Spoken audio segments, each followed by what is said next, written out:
JNU मामले में police ढूंढ रही है एक और शख्स को और वो है उमर खालिद। उमर खालिद जिसे पुलिस ढूंढ रही है वो कहां हो सकता है, इसके जांच में एक नाम जो सामने आया वो है तलेगांव। तलेगांव अमरावती जिले का, लेकिन अमरावती जिले में भी 6 तलेगांव होने की वजह से जो जांच की एजेंसीज है उनको काफी दिक्कत हुई।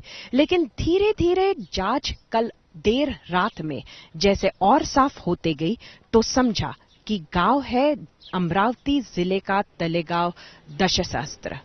इस गांव में उमर खालिद का जो परिवार है वो कई सालों से बसा हुआ है। काफी सघन ऐसा परिवार है और यहां पर भारी मात्रा में परिवार की प्रॉपर्टी भी है।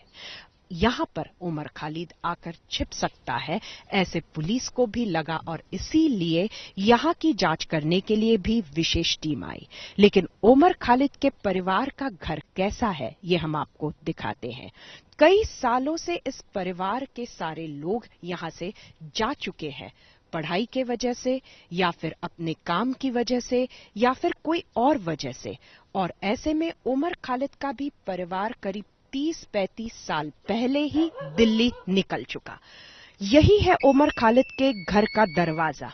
आप देख सकते हैं कि इस दरवाजे में से इस तरह से अंदर आना पड़ता है और ऐसा ये रास्ता है। रास्ता अगर आप देखेंगे तो दोनों ओर ये जो आप देख सकते हैं ये पड़े हुए घर का, जिस घर में कोई नहीं रहता है, जहां पर कोई कभी नहीं आता है, इस तरह का ये रास्ता आपको नजर आएगा, क्योंकि है ही कुछ ऐसा।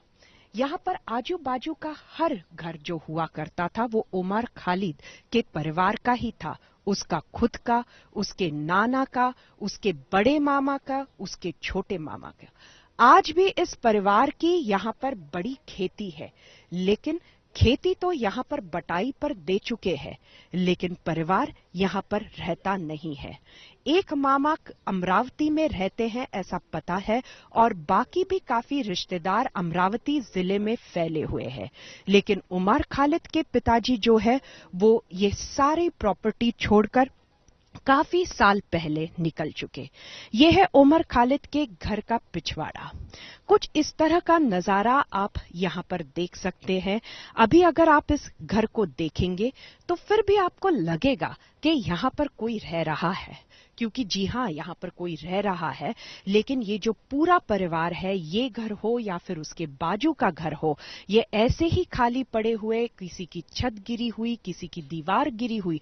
तो गांव में जिन लोगों को रहने की जगह नहीं है उन लोगों ने यहां पर आकर अपना सामान डाल दिया है और यहां पर रह रहे हैं।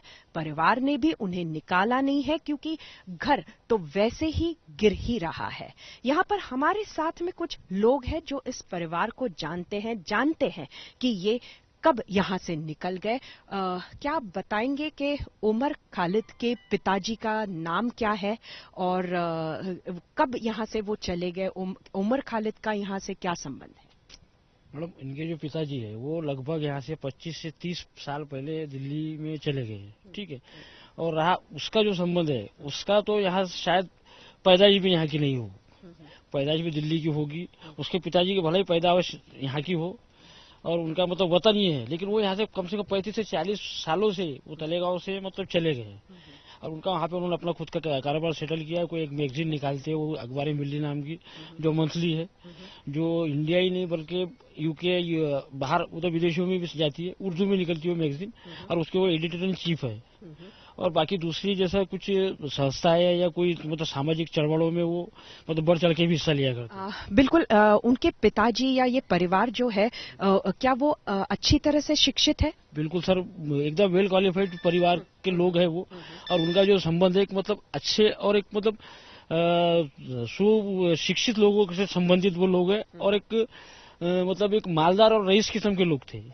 और इनका जो ताल्लुका था मतलब हैदराबाद के की मतलब इनके अधिकांश लोग जो है वो यहाँ से हैदराबाद शिफ्ट हो चुके हैं। और इनके कुछ लोग जो है इसमें जो आपके बाजू में खंडर आप जो देख रहे हैं वो खंडर अरशद मियाँ का, वो गोंदिया में रहते हैं। इसके पीछे जो वो टीचर है वो अमरावती में रहते हैं। इसके पीछे में जो है तो वो हैदराबाद में रहते हैं।